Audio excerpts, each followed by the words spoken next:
as many people with us online right now, so we're doing this just as much for them. A couple housekeeping items. Food, drinks in the back, bathrooms back here to my left, behind you. So thank you for coming today. Welcome to Compass Financial. This is an educational series we put on every month, and we do it not just to educate clients, but to educate anybody who's interested, and frankly, sometimes educating us as advisors. Because Social Security, which is the topic today, and all of its intricacies and complexities sometimes surprise us. And I know, first I want to introduce our advisor team. So my name is Guy Lehman. I'm an owner and advisor here. And we have Steve Connard. He slipped away. Oh, there he is in back. Steve, you're actually experiencing a little bit of this right now because your spouse is filing for Social Security. And I know Steve and I have sat down and worked through something that he learned that helped the client out. So again, we're here learning too. Caleb Pearson is running our AV. Thanks, Caleb. Justin Van Houten in the back. Michelle Bjorkren. Alan Holstein. And our administrative, Mandy Rhodes. There you are. Thanks. Our administrative group is Julie Greer, Joe Waniger, Hannah Mason, Cheryl Hurst, and Nancy Economist. So before I introduce our speaker, just a few little tidbits about how Compass approaches Social Security. And people come in with this on their mind: how do I get the most money out of Social Security? And our question is, when are you going to pass away? It's a bit of a joke and often elicits a laugh, but the reality is that it's all predicated on knowing how long you're going to last. And so the answer is unknowable, right? So what we here at Compass are really interested is in doing the work with your financial and retirement planning to see Social Security as a tool to make your plan work. And that's it. Very simple. Now, Ernie here is from Allianz, and Ernie has been a longtime friend of Compass and a great resource for us over the years. So he is fresh down from Minneapolis, going to talk to us about Social Security. The plan is to have the talking part last from 40 to 50 minutes and leave some time at the end for Q&A. Ernie, take it away. All right, thanks, Guy. All right, happy Thursday, everybody. Thanks for coming today. Hopefully the food's good. I'll step out of the projector there.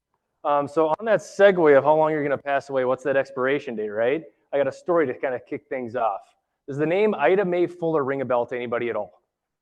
Ida Mae Fuller. She was the first full-time recipient to collect a monthly benefit from Social Security. Okay, so when they started Social Security back in 1936 for her, I think that was the actual date, from 36 to 39, she contributed a grand total of a whopping $24.75 into Social Security over those 3 years that she was employed. She was a library clerk, I think is what her title was, or that was her career back then. So 3 years, $24.75. So when she fully retired at the end of 1939, she got her first monthly check from Social Security January of 1940. Her first monthly check was $23.50. She got all of that investment back in basically 1 month time frame. That was unfortunately, right? We pay in for and we get a lot less back once we actually kick that retirement date. But here's the thing, back in the 30s, 40s, Social Security full retirement age was 65. What was life expectancies like back in 1940? They were down around 60, 65. They were a lot lower back then. So according to Social Security, you're only going to draw income for a couple of years, and so it was okay to pay out that benefit at that point in time. Well, see, Ida Mae Fuller, first she got was $20.50. She lived to age 100 and collected a grand total of $23,000 out of Social Security off of a $24 investment over that 3-year period. So like Guy was saying, a lot of it is around what is our expiration date? How long are we going to live? That is one of the ways that we kind of have to take an educated guess to some extent. to help, figure out which of the many different ways that we can take Social Security to really optimize that benefit. But a trivia question for everybody first. Not trivia, more of a question. So 97% of Americans do not maximize their benefit. Okay? 97% of Americans do not maximize their benefit. So when you start thinking about why this is, so this is kind of the question, why do you think that is? For me, when I heard that stat a number of years ago, I came up with 3 reasons. Now there's probably more, but these were the 3 that I thought of, a few years back. The first reason why people might not maximize their Social Security is they retire earlier than expected for whatever reason. And that one I can fully get and I fully understand because it's not like the expenses stop when you retire. They still keep on coming in. And sometimes they're more, sometimes they're less. But we still have to have some sort of income coming in to make sure we cover those expenses. So that one I get and fully understand. So maybe we just have to flip on Social Security earlier than we anticipated just to have that income stream coming in. The second reason I came up with is you're like, you know what? Give me my money now. I'm 62, I'm able-bodied, I'm getting around. I want to go have some fun money that I'm just going to blow, more or less, to go have fun and travel and do all the things I wanted to do. Give me my money at 62 because I'm not sure if I'm going to make it another 10 years. Maybe make it 20. My dad was like that, actually, before I got a hold of him. And his mom lived to age 91. So I was like, Dad, your mom lived till 91. You got to at least humor me and at least look at something else other than 62. So if you came through these doors, or if you're listening in online, and if you thought about turning on Social Security at 62, like that was the answer, it might still be the answer. It might be the best thing for you. Just at least look at a couple of different options that are out there to see what we're leaving on the table. Because it might make more sense to wait 2 years. Maybe you want to wait till at least full retirement age to drive. So let's just look at a couple of different areas that we could take Social Security to really maximize that benefit. All right?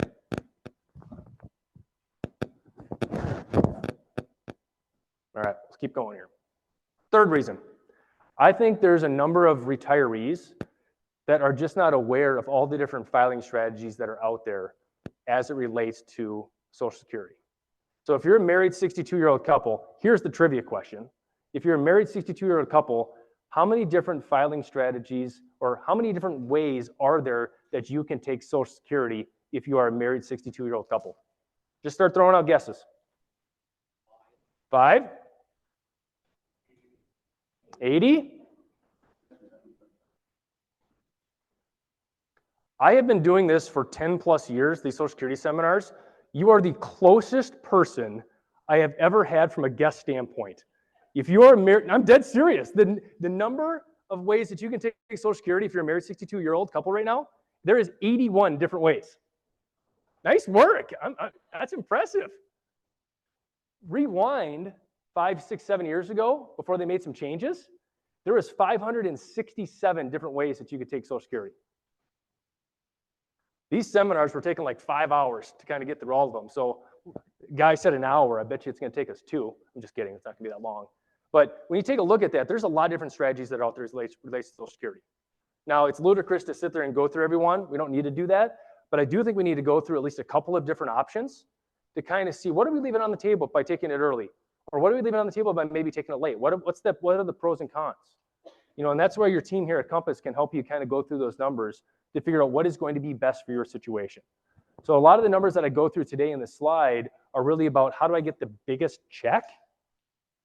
Do take everything I say with a grain of salt to some extent because we have to look at your individual circumstances and situation to adjust when we should take Social Security. So there's a lot of personalization to this that we need to think about, not just numbers on paper to get the biggest possible check. Because if that's what we're after, we want to defer till age 70 and then flip on Social Security. That gets you the biggest possible check, but that might not be best. Okay? So if you have questions that pop up, just raise your hand and we'll get to it as they come up because chances are if you have a question on it, somebody else probably has a question on it too. All right, so let's get through this. We'll go through that. Bigger question that I get is how long is Social Security going to be around? Well, the latest data, I can't remember what the actual, looks like March of 23, so about a year ago, says that the trust fund is going to be depleted by about 2034. So we got another decade. And then from 2034 until like 2080-ish, right around there, there's enough revenue coming into the system to cover about 3/4 of the expected benefits. So it's basically $1 in, 75 cents goes out. So I mean, there's some changes that need to happen inside Social Security to make sure that stays solvent for many generations to come. So for the people that are retiring in the next few years, I don't expect any major changes. But for people that are retiring in 20 years, I expect changes, right? Because life expectancies are increasing. From the 40s until today, full retirement age has only increased by 2 years. So full retirement age now is 67 versus 65. Well, life expectancies were in the 60s. Now they're pushing 80 or above. So people are living a lot longer, meaning we're having to pay off Social Security a longer period of time. So that's what's putting a lot of strain on the trust fund. So I mean, some things need to change. Pushing out full retirement age even further, maybe they increase the wage base just a little bit. Number of different levers that they could pull, and I do expect them to pull some of those levers at some point to make sure that this stays solvent for many generations to come. All right, I encourage you all to go to Social Security website to at least create a login, and you don't have to write this whole URL. You have to just go to ssa.gov.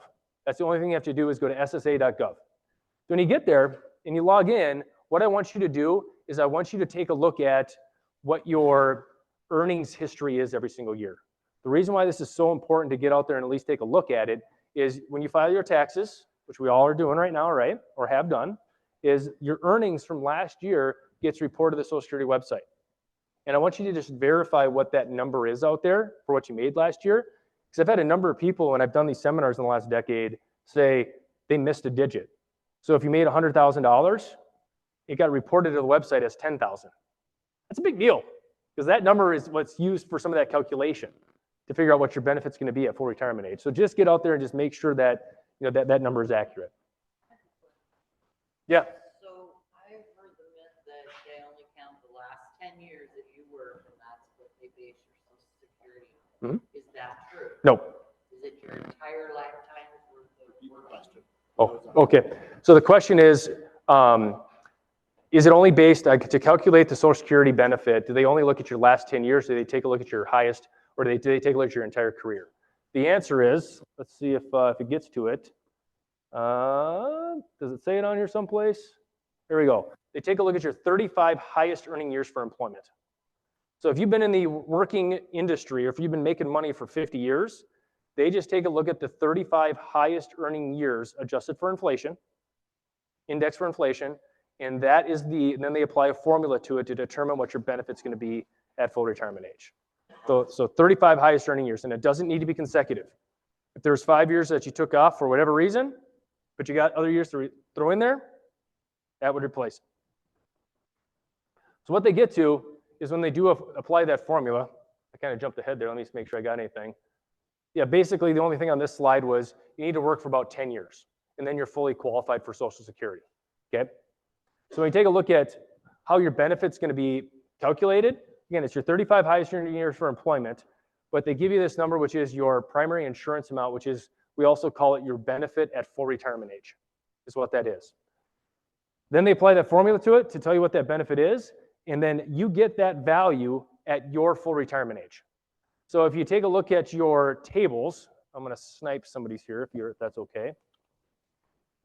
You have this laminated piece in front of you here.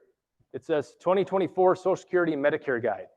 So if you were born in 54, so I need audience participation, please. If you were born in 1954, what is your full retirement age? Says it right there to the right. 66. All right, so your benefit at full retirement age, if it's $1,000, let's say, at age 66, you are entitled to $1,000 per month for the rest of your life going forward, okay? So now, there's two things. Your benefit is reduced if it's taken prior to full retirement age. So if you want to draw income as early as age 62, that's the earliest that you can start taking Social Security, your benefit's going to get reduced because they have to pay out over a longer period of time. So right there on the right is the reduction. So if I take it at 62, how much is my benefit reduced? Born in 54. 25%. So if my benefit was $1,000 at age 66 and I took it at 62, my benefit would be $750 for the rest of my life. So I'm getting penalized for having to take out Social Security early because they have to pay me out over a longer period of time. And that's pretty much a permanent reduction. Now there's a couple of nuances. If you're still working, it could get recalculated and stuff like that. But bottom line is it's a 25% reduction if you want to take Social Security at age 62. Once you get to full retirement age though, you can defer your benefit up till age 70. And does anybody want to guess or know how much does your benefit increase every year that you wait past your full retirement age?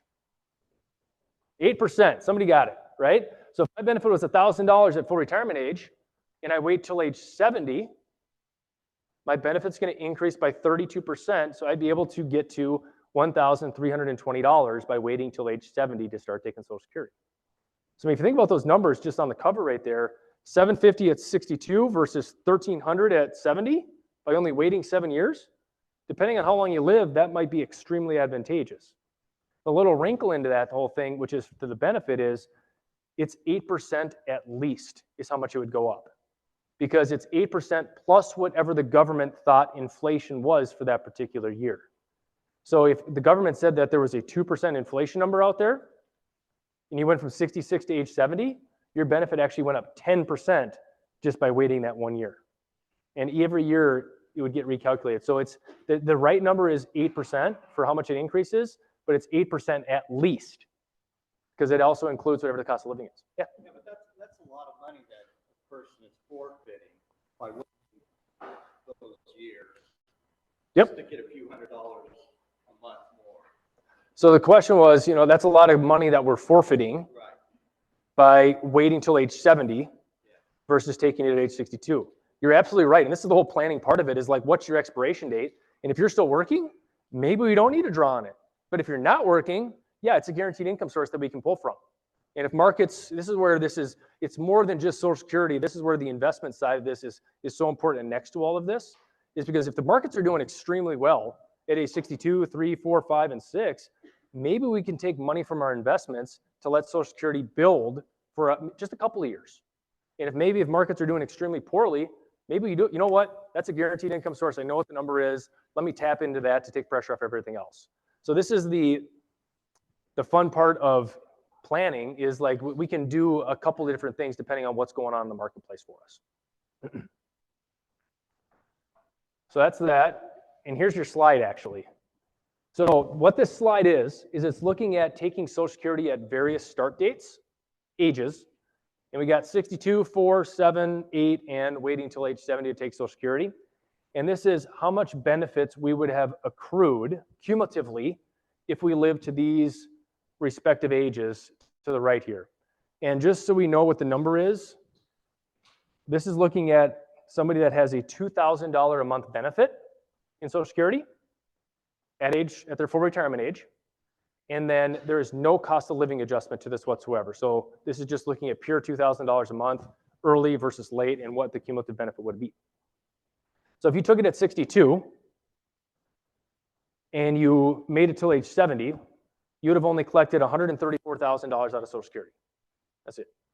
If you make it to age 90, you collected $470,000 out of Social Security. Wait till age, let's just go to the bottom. If you wait till age 70 to take Social Security and you get hit by a bus the next day, that was pretty unfortunate. But if you go over to 90, that's $600,000 that you would have got out of Social Security by waiting till age 70 versus taking it at 62. So I mean, that's an extra $125,000 for just a single person. Multiply that by 2 if you have a married couple with about the same earnings history. That could be $250,000 extra that you get out of Social Security, over the course of your lifetime. So a funny story for you. A couple years ago, I called my dad. I was like, Dad, what are you and Mom doing this weekend? This is July, keep in mind, July. And what are you guys doing? Oh, he goes, your mom and I are going on a ski trip. I'm like, what? It's July, Dad. Like, what are you talking about? He goes, oh no, Ernie, this is not one of those ski trips. This is a spending kids' inheritances trip. So when you think about income coming in and investments that you have, if I can get you an extra $125,000 throughout retirement, now I know I'm spreading this out over the course of 20 years. I get that, But it's like, if that's $125,000 less that I need to take out of the rest of my assets, how much pressure does that take off of everything else throughout the course of time? Because we're always going to have expenses in retirement, right? Whether we're 65 or whether we're 90, we're always going to have some sort of expenses coming in. And if we can have a guaranteed income source that's going to kick out 125 grand just for a single person, over the course of 20 years, that might be beneficial to wait till age 70. And there's a whole bunch of portfolio optimization tools that we can use to run some numbers as to maybe it is better to take it at 62. And that's where working with your team at Compass is so beneficial, because we can run those numbers to see, what is really going to be advantageous for you. But when you look at these numbers though, age 80, right there, that is about the break even. Because all those numbers are within like $10,000 to $15,000 of each other. So it doesn't matter if you take it at 62, 6, 68, 70. All those numbers are within about $10,000 of each other. So that's the crossover point. So if there's kind of one takeaway from today to kind of really simplify it, that's the question mark, is do you think you can make it past age 80? If that answer is yes, you want to wait till at least full retirement age to probably take Social Security, or maybe possibly defer till age 70 to start taking Social Security. But you're not factoring in those other quality of life issues. No. Nope. As far as, like, what do you mean? Well, you got all that money, you can't use it if you're in. Hold on. Oh, yep. For people online, So my question is you're not factoring in quality of life issues from 80 to 90. That's right. So, I mean, what's interesting though is if you want to look at it from that standpoint, I kind of call it the go-go, the slow-go, the no-go years. Once you retire, you're in the go-go years where I want to do all the things that I now have time to do. Give me more money now while I'm doing that stuff. Then you get into I'm not moving as fast anymore, I'm not traveling as much. And then you get to those no-go years where maybe it's 85 for some people, maybe it's 95 for some people, but you get to those the no-go years. What's interesting though is there is always an income need. And early on in retirement, it might be more oriented towards fun stuff, but where does that income need shift to once you get age 80? It ends up being more healthcare oriented stuff. So you always have an income need to some extent. Now, the priority might shift as to what we're allocating those dollars for, but you're right. How do you want to use these dollars? And that's where everybody is different inside here, today. So that's why all these numbers are looking at from just a max cumulative benefit is what we're looking at. And that's where we have to apply everybody's individual circumstance into the situation to see what is going to be, best for you. so leave there for a second. So from a financial advisor, an asset manager standpoint, what we're looking at here is, does the client have the assets to be able to put off this income until later? So let's say the client is retiring at 62 or 63, right? Does their personal situation, the army of dollar bills that they've built up, can that sustain them from 62, 63, 64, 65, 66, 67, 68, right? All those years? Or does drawing from their assets put too much stress and leave nothing by the time they're ready to turn on Social Security? So this is the balancing act, right? Do you turn it on early to relieve some stress on your assets? Or do you use some assets first, relying on a higher guaranteed income through Social Security later on? Yeah, that's exactly it. And when you think about like that guaranteed check, I mean, having a guaranteed check coming in, that is a big, big deal. I mean, I can speak for a lot of advisors that I work with in the territory that I cover, which is Minnesota and Iowa. When I meet with a financial advisor and they're like, oh, this client's great. They have a big, huge pension coming in, so we don't have to worry about the rest of the assets. This is kind of like a pension. It's a pension from the government, right? Now, some companies out there still offer pensions.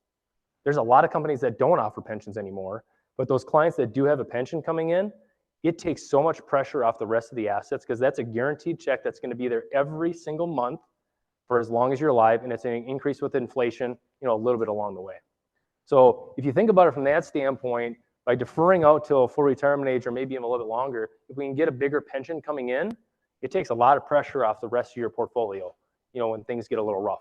Like 2022 is a great example. We haven't seen a year like that where equities and bonds are both down, and they were both down big. Like that was a very, very challenging year. And if we can have other income coming in where we don't have to rely on the assets as much, that's where this is so important to, maximize that check if we can. All right, working in retirement. All these numbers are on that laminated sheet that's on the table too. I think it's smack dab in the middle in a gray box, if memory serves me correctly. The bottom line, if you are age 62, I guess technically if you're a widower or a widow, you can take Social Security as early as age 60, all right? But for most people that are just filing on your own benefits, you can start Social Security at 62 like we talked about. So this scenario is looking at what if we retire early? Actually, I shouldn't say that. We take Social Security early and we're still working, all right? There's a limitation as to how much you can make every single year before they start taking away your benefit. So that earnings limit now is $22,320. $22,000 is the mark that we can make each year before they start clawing back the benefit. And once you're above 22 grand, your benefit is reduced $1 for every $2 above that mark. All right? So let's say my full retirement age is 66, for example. So from 62, and let's say I turn 66 this year. And let's say I turn 66 in, let's go October to pick a month. So from 62 until January 1st of this year, so a couple months ago, my earnings limit is 22 grand. In the year that I turn my full retirement age, 66, so in October of this year, from January of this year until October of this year, my earnings limit jumps up to $59,000. And then for every dollar above that mark, my benefit's going to reduce $1 for every $3 above that mark. So again, from January to the month that you turn your full retirement age, that earnings limit jumps up. Once you hit full retirement age, that magical age, 66, a lot of you it's going to be mid 66, 67. There's not a penalty for still working. Okay, you still have to pay taxes, but your benefit is not going to get reduced. So once you hit that full retirement age, you can make as much as you want, and they're not going to claw back your benefit. So here's an example.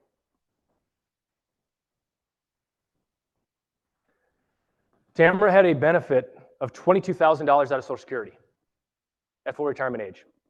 Because she took it early, it's going to get reduced 30%, was her number, is what it's going to get reduced by based on her birth year. So her benefit that she's actually going to get from Social Security at age 62 is $15,431 is what she's entitled to. But she decided to go back to work, and she made $40,000 that year.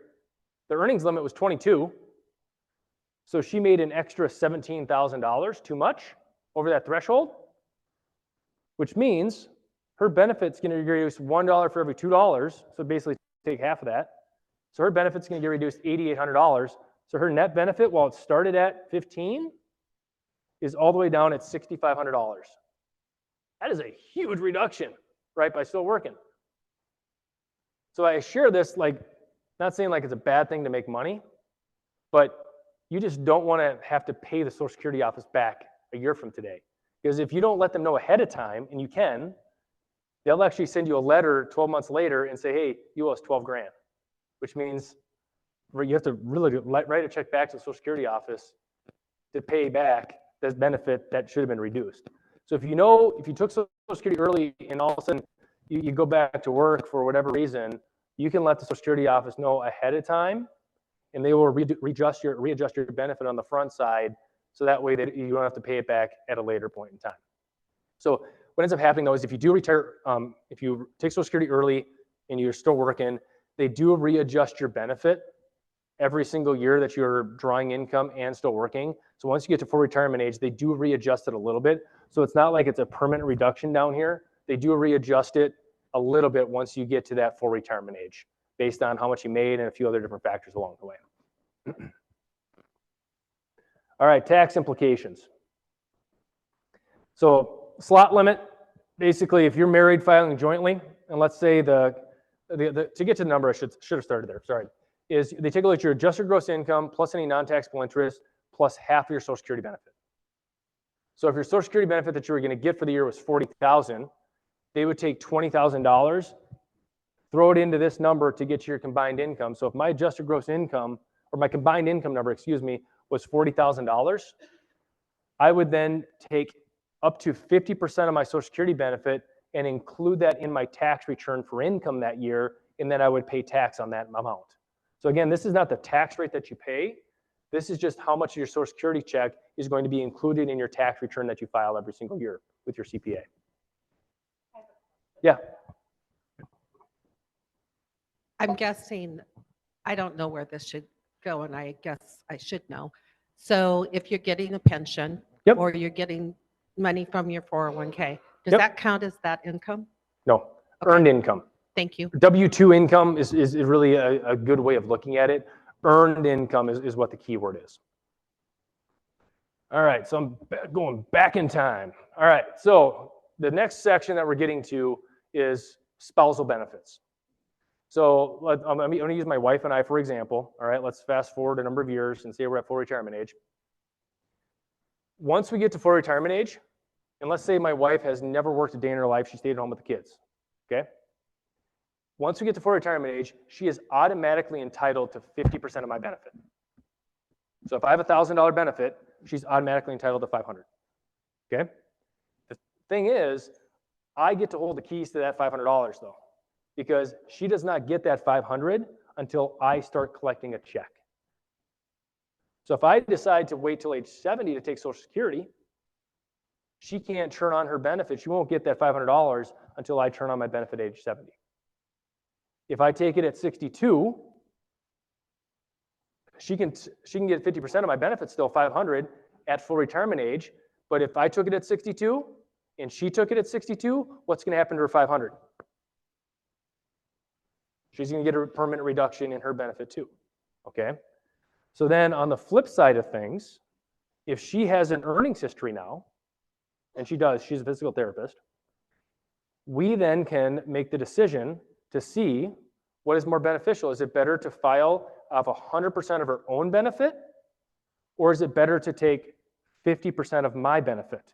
You know, say there was a number of years where she stayed at home with the kids for a long time, and the Social Security amount from us was not as high as 50% of mine, then we could tap into 50% of mine, or we could do 100% of hers. We can kind of see what's going to be better, you know, at that point in time. So there's another little angle of all this that I think is really important that we should kind of ask ourselves the question. And this is where a lot of my Social Security discussions are starting to happen here in the last few years, is protecting the surviving spouse.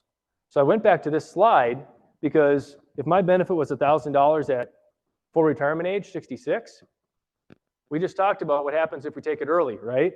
It gets reduced by up to 25% or 30, depending on how old you are, reduced up to $750. And then it grows up to $1,320 at least if I wait till full retirement age. But here's the kicker. When you think about protecting the surviving spouse, and let's say we draw Social Security at 62, I'm going to get $750. My wife is going to get like $350 or $400 or something like that, right? Because 50% of mine, then reduced. Upon my passing, her benefit is going to step up to my benefit. Or in other words, the larger check is going to stay. So her $350 is going to go away, $375. My $750 is going to stay. So when you think about protecting the surviving spouse, for me, at least in our marriage, in our situation, she wants nothing to do with the finances. Like that's my job because I'm in the industry, right? I get her attention span for like maybe 30 seconds after the first of the year when I just did a year-end review. And she gets a little overwhelmed and she's like, are we gonna be okay? I'm like, we're fine. She goes, okay, I don't care then. That's okay, right? Because this is my job. This is what I do. But when it relates to Social Security planning now for us, my plan, even though I'm a number of years away from this, is to wait till at least age 70 to take Social Security, even if numbers don't tell me otherwise. Because by me waiting till age 70 to take Social Security and going to $1,320 for that income number, the larger check stays. So if I then pass away at 75, what does her number get stepped up to? $1,320. So like I'm looking at it from a standpoint of how can I give care of my wife the biggest guaranteed check possible, so that way if I'm gone, not handling the finances, how can I have the biggest guaranteed check coming in for her so she doesn't have to worry about other stuff as much? So yeah, the numbers might make more sense to say take it at 65 or 66, But for me, at least the way that I'm approaching it right now, is I'm more than likely going to defer till age 70, one, to get the maximum benefit, but then two, so that way that larger check stays around for her, so she has the larger guaranteed income check coming in. Does that make sense? Yeah. Does that presume that she does not have Social Security check coming to her, or she gets that on top of her own Social Security check? The larger check stays. You don't get two. Can't double dip. You only get one. All right, let's see where we got through that. We got through that. All right, survivors.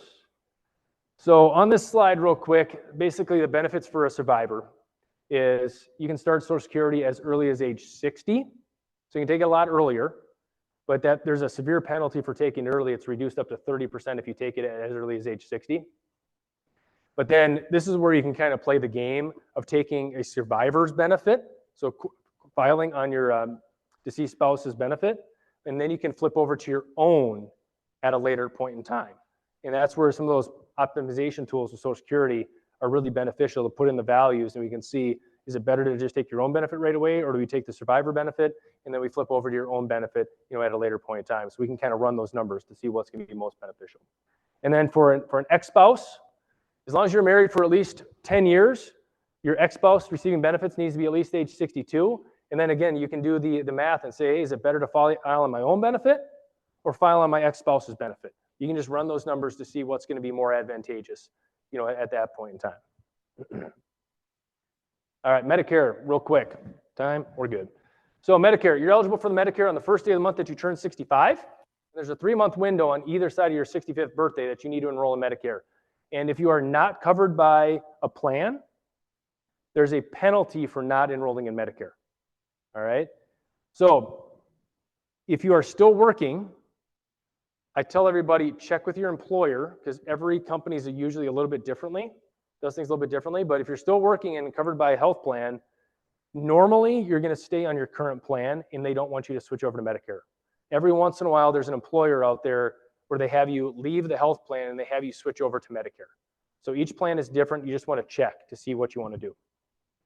If you're already taking Social Security before age 65, once you hit 65, they just automatically enroll you, and they actually take the Medicare premiums out of your Social Security check ahead of time. So that way they don't give you money and then you pay them right back. They just net that out before you even get it.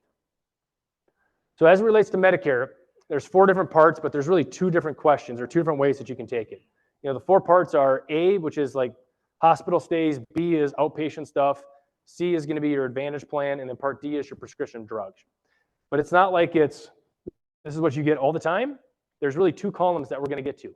So the 2 questions that we have is like, do you want original Medicare? That's on my right? Yeah, okay, original Medicare? Or do you want to do an Advantage plan? On the cover, let's get some of these things going here. On the cover, original Medicare is going to cost you more each and every year. But my line that I use there is, even though it's going to cost you more, it is a budgetable line item expense that you can put on your expense worksheet. So you know exactly what you're going to pay from healthcare costs every single year, and it's not going to deviate much. Maybe a little bit, but really not that much. It's pretty consistent as to what you're going to pay there. Medicare Advantage plan, think about that like an HSA. You're going to be able to pay lower premiums along the way. So if you're a very healthy individual, you could save some money by doing an Advantage plan, but you're going to have more out-of-pocket expenses along the way. So if you had a year where you didn't go to the doctor at all, yeah, you save some money by doing an Advantage plan. But if there's a year now where you went to the doctor a bunch of times, you might end up paying more over here because you try to save a little bit of money. So if you want to kind of know what that number is for like healthcare costs, this is a budgetable line item expense. And then you can determine, from a prescription drug plan, this is where it's so important to get with somebody that specializes in Medicare, because you can put in the drug that you're taking, the frequency, the dosage, and it tells you which Part D plan that you need to be on that's going to be most advantageous. And then you can get into some of the Medigap policies, and stuff like that too. But one of the things to really consider about, original Medicare or Medicare Advantage plans is like, you really want to think about where are you going to spend some of the time in retirement. If you're a snowbird and you head south for the year, you need to check to see if that Advantage plan is going to be covered wherever you're going to be down south. Because there's some plans out there where the Advantage plan might not give you coverage and it'd be out of network coverage if you head south. So you just want to be considerate of that.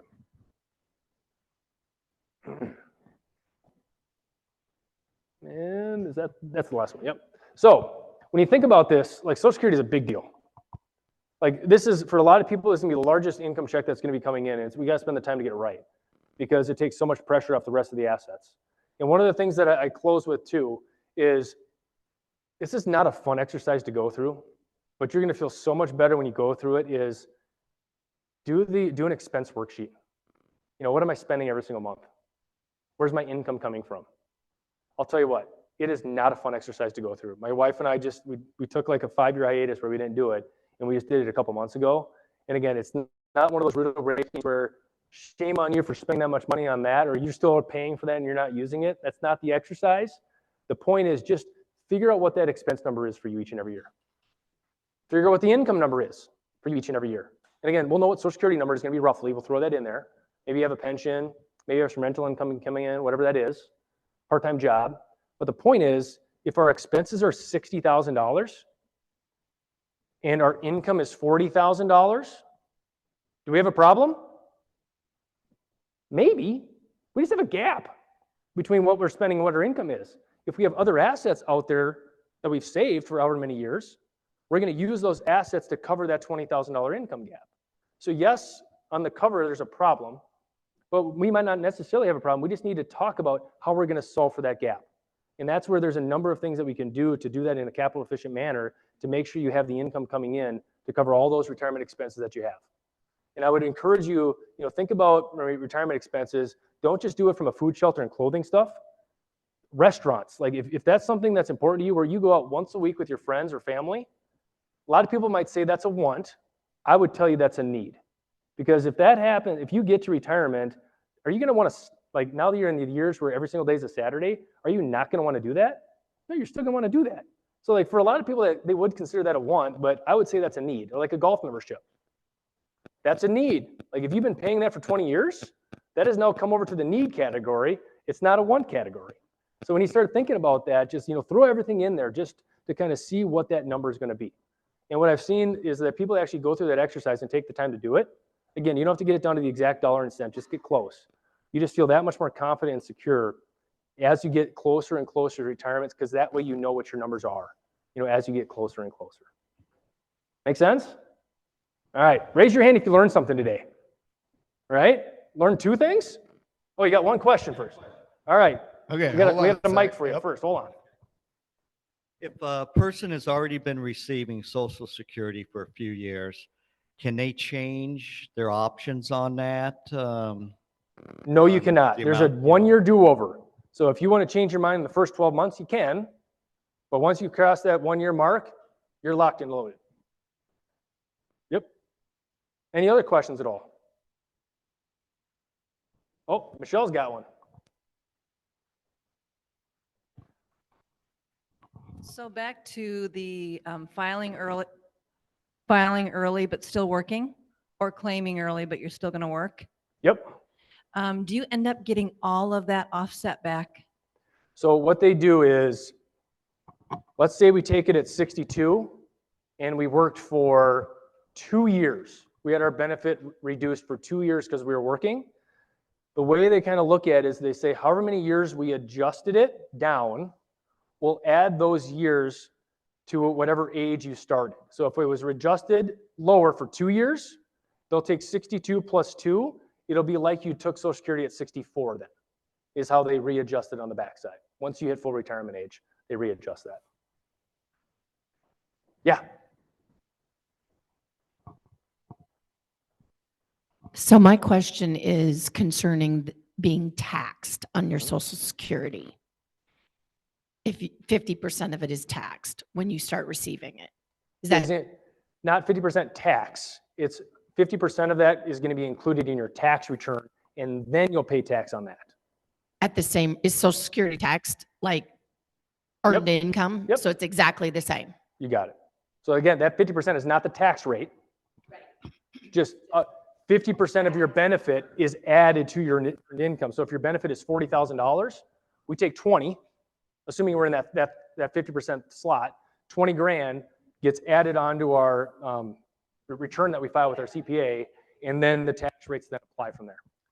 And the upper amount, if you earn more, it's up to 85% of your Social Security benefit can count as taxable income.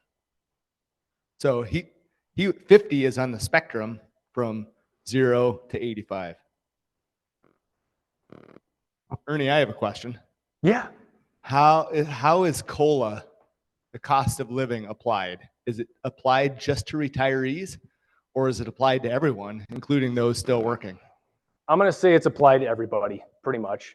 Because if you take a look at the maximum monthly benefit that you can get from Social Security, that number keeps on adjusting every single year. So it is kind of applied to everybody. So that's going on for those of us that are still working and earning a paycheck. We're getting the cost of living raises too in Yep. our benefits. And you can also look at I can't remember what they call it. It's on your laminated sheet. The wage base that Social Security is based on.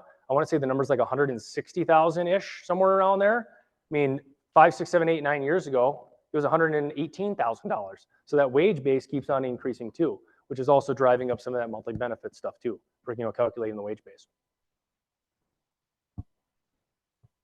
All right, awesome. Oh, not yet. Not yet. We got another more one? questions for you. Any more? Oh, all right. Oh, You got one? I was thinking that that you were taxed just on your federal and not on the state for Social Security. Am I wrong about that? in Iowa, Social Security has not been taxed for a long time. Yep. That's a state by state thing. I do want to talk about briefly, we talked about the retiree benefit in the Social Security program. We have not talked about the disability benefit of the Social Security program. There is a whole area of the Social Security program that just deals with disability income. So, and frankly, it's becoming more prominent nationwide to find people that are on a Social Security disability benefit long term. And so if that's your situation or if that's someone that you know, there's a whole area about how the disability portion of Social Security interacts with the retirement portion of Social Security. Kind of a whole different topic, but that's something that you may hear. Questions? Any other questions? Anything from the peanut gallery in the back? I do want to piggyback off of one thing that Ernie talked about, one situation that comes up fairly often, and it's kind of one of the few, I would say, free money tricks of Social Security, is when you have a high earning spouse and then a spouse that has had their own career for a while and then has had probably not a career for a while. The most common thing is where you have a career and maybe an executive husband and that has had high earning over his career, and then a wife that stayed at home after, they worked in the workforce for 6 or 8 or 10 or 12 or 15 years and then stayed at home with the kids for a long period of time. And so just to put some numbers to this example, so we're going to keep it really simple, that the husband has a $1,000 monthly benefit and the wife has a $400 monthly benefit built up on her own earnings record. And again, when you file, Ernie said it too, you have a choice. If you're the wife, do you want to file on your own earnings record, or do you want to file a spousal benefit, which is calculated off your spouse's earnings record? Okay, so in this situation, it often works out that the low earning spouse would file on their own earnings record and get $400 a month. And then when the high earning spouse files and now they become eligible to receive the spousal benefit, which is half, right? Then their earnings benefit goes from $400 on their own to $500 on the spousal benefit. So that's often, the years that the low earning spouse files on their own is kind of free. It's kind of found money. It's money that they wouldn't normally get, but it only works out under certain circumstances. And we've come across that, frankly, quite a few times in the last number of years. Steve, do you have a question or a comment? A comment, really. So what Guy is pushing at for married couples, usually, and it depends if they're fairly close in age, usually the best strategy, if your only objective, your only consideration is just getting as much money out of the system as you can as a household, by the time you're both departed this earth, you would want the spouse with the lower benefit to collect as many checks as they possibly can by starting early. Because that benefit's going to go away as soon as one of them dies. Doesn't matter who dies first. The smaller benefit goes away, the larger one stays with the survivor. So collect as many smaller checks as you can, and then try to make the larger check be as big as it possibly can. Because that's the only check that's going to be left coming in after the first to die. And you want it to be as big as it can be because you've lost a whole other check along the way. So smaller benefit, collect as many checks as you can by starting early. Larger benefit, wait as long as you can. That's kind of the big idea. Questions? All right, we are going to wrap up. First of all, thank you, Ernie. Yeah, you bet. Great information.